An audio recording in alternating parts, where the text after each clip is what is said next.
We know Jackie O passed away, DC Young Flies, baby mother, wife, etc., etc.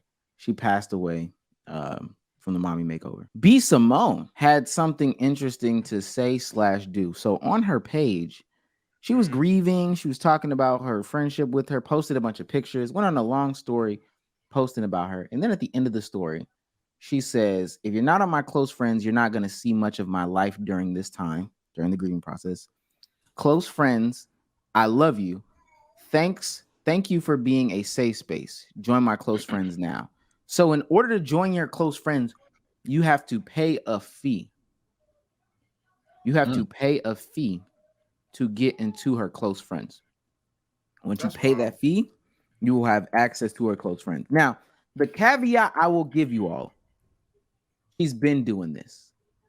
She has been doing the whole if you want to get inside my close friends, you have to pay a fee. This is before Jackie O passed away. It's $9.99. I guess she took it. I don't know why she took it off of Instagram, but it's $10 a month. I'm looking at it right now. Is this nasty that she's promoting joining her $9.99 close friends?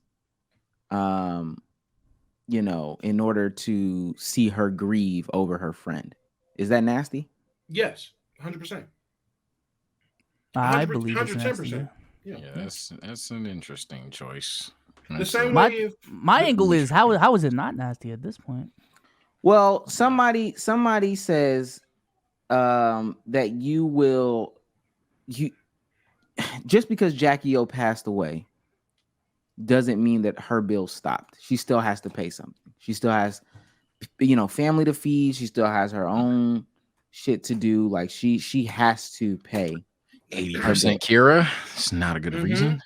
Oh, I mean, I'm like that's not from her. It's not that's not. Yeah, let me elaborate that because I know somebody's gonna type. No, from her. That's not what you wanna.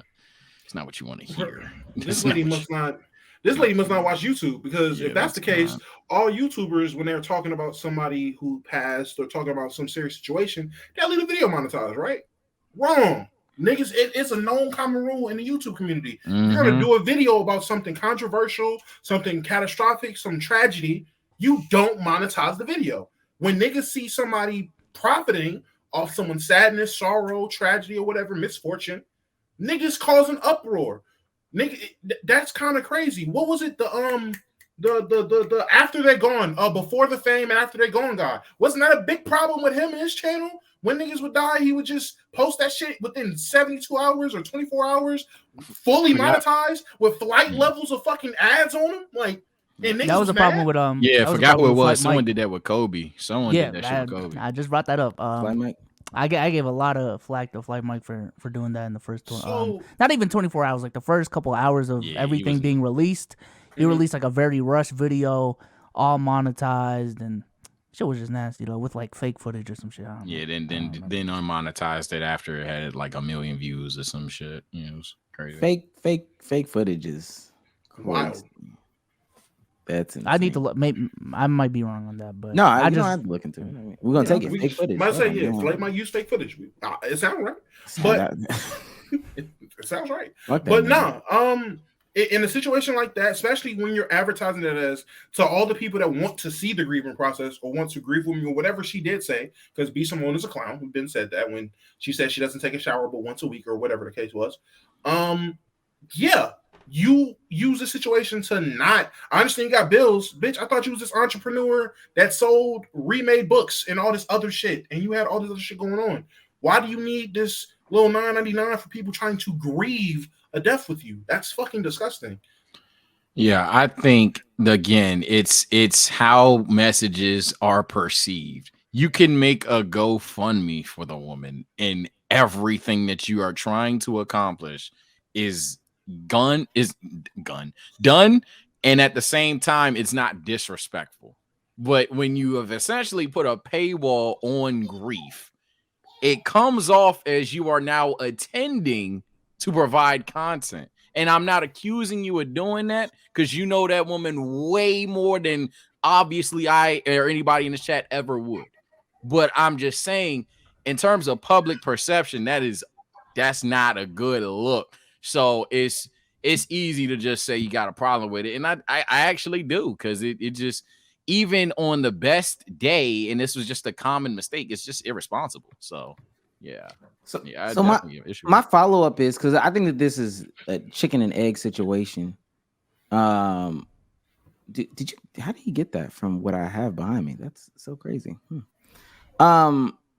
It's a chicken and egg situation. Are we blaming the creators for creating this parasocial relationship, or are we blaming the consumers of the content? Because clearly this is paralevel or parasocial level relationship to another level. This is like to the furthest extent.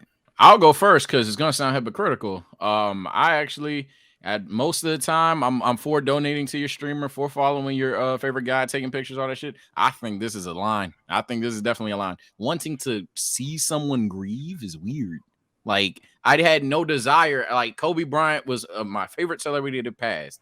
I had no desire to watch Vanessa Bryant grieve. None. I don't know. I don't know how your brain wants to see that. Maybe you want to see what DC said.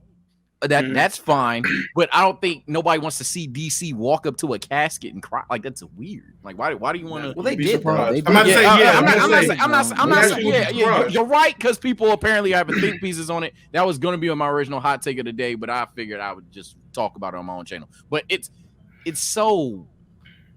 It's not even interesting. It's just weird. Like, why do you think that you have the right to be in that room, even through a lens? Like, if they said, yeah, nah, nobody's seeing this shit, completely justified. Now we got people having think pieces on funeral etiquette because you feel like you are obligated to even see it. You don't have. I think the thing that I'm gonna have to disagree with you on, though, Sage, they giving it to us. No. That's the. You're right, and that's the. I won't even necessarily say a counter.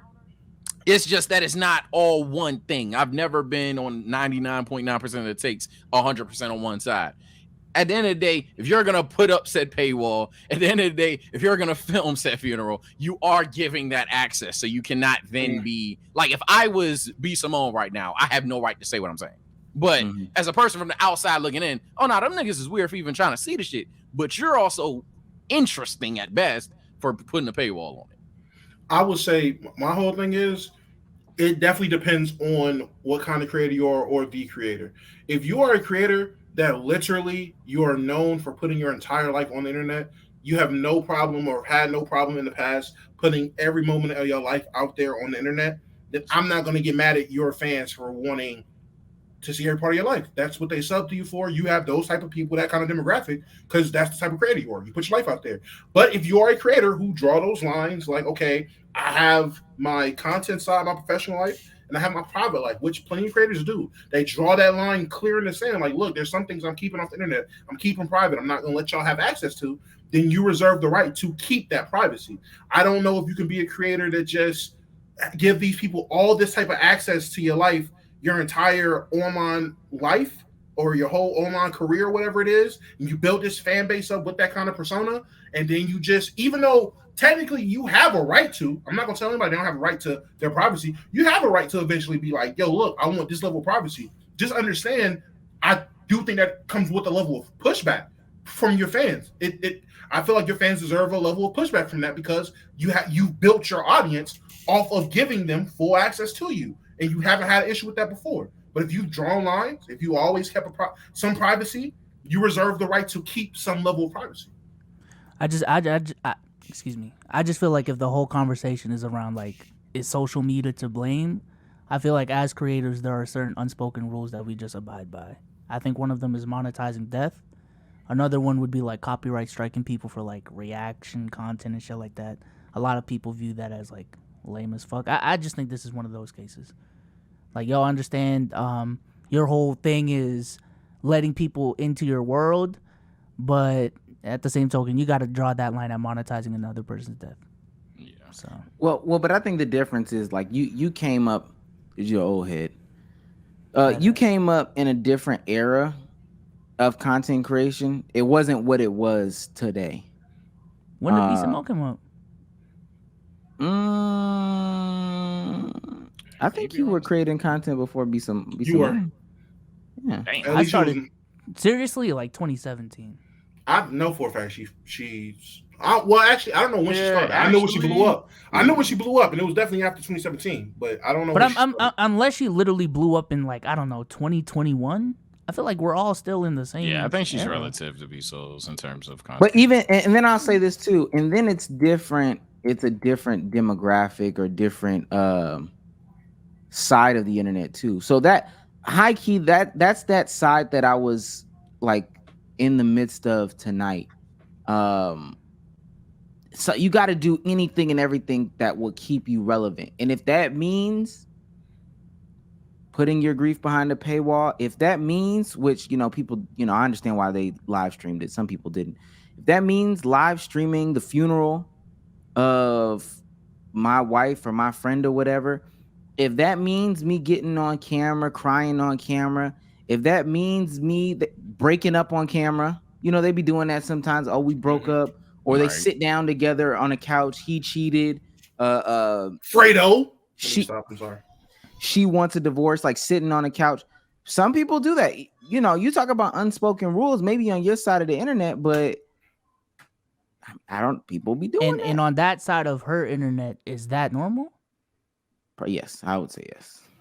To put grieving of a personal, a close friend's death under a paywall, that's normal. Maybe not necessarily under a paywall per se, but monetizing grief, yes. Nah, I guess. I would just disagree with the action ultimately. Then I disagree with that action. Let me see. It's not something that should be normalized, but y'all weird. Oh shit, Bezos cooked them. Y'all weird. No, I just because I seen a lot of them. I don't know. Let me post my funeral pic, and then the funeral pic is an advertisement for. I already think it's odd that like so many people have access to it. That's already my thing, but that's just me. I think people when I tell you people's lives are like they the only thing they have. That's why I say get some business outside this content shit. Just straight content. People's lives are wrapped around the views. Like they can't live. They can't survive. Not just from a monetary standpoint, like from a physical, mental, all that shit. Like can't have a conversation about it type shit. It's kind of like how we think the basketball niggas was when we pivoted. Like we could be talking about wrestling, like the super chat, we'd be talking about this, and someone in the chat is convinced right now that our next conversation should be Devin Booker or Zach LaVine. It's 100%. So random. If I shouldn't take it there, my bad. But that's a lot of them Twitter space dudes, man. I ain't gonna lie. Damn. No money from the content they be making, but on space is 24/7. So. Damn. But that's the validation for their lives. That's what keeps their lives going. And if Twitter disappeared, this gonna sound even more morbid. Some of them people would end themselves for real. Damn. So. All right, bro. Y'all making it more dramatic than what it was. Nah. They're just gonna go to another app. They're gonna go to Discord or some shit. I don't know. but it wouldn't ring off the same. It's not gonna give the same allure as the Warriors beat the Bucks and they can go into a space and get 600, 700 people that they don't know listening to their voice. Because in their real life, when their phone is dead or when it's off, their voice doesn't matter. Damn. But in this moment, their voice matters to 700 people.